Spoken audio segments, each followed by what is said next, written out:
Ayah dan ibu. Wow, Ayah Ustaz. dan Ustaz menyanyi ya? Hari kalau Rabu saya akan nyanyi. Saya ada soalan. Ya. Saya bahagi duit tiap-tiap bulan dekat mak ayah saya. Bagus. Itu dikira bab aktif. Bakti pada orang tua ini banyak cara, kaedah jalannya. Sebab itu dalam Quran Allah Taala sebut apa?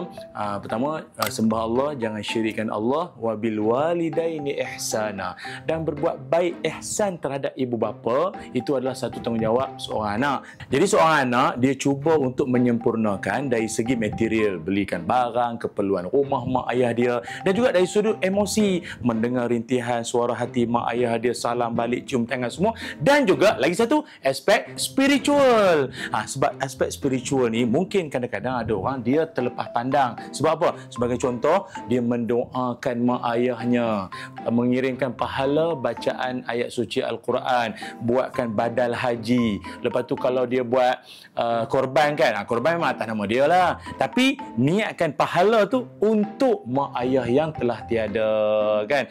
Maknanya mak ayah tu daripada hidup lagi, anak-anak tu dah menyejukkan hati sampailah telah meninggal dunia, dan sangat itu kot cara untuk membantu dan berbakti kepada ibu bapa.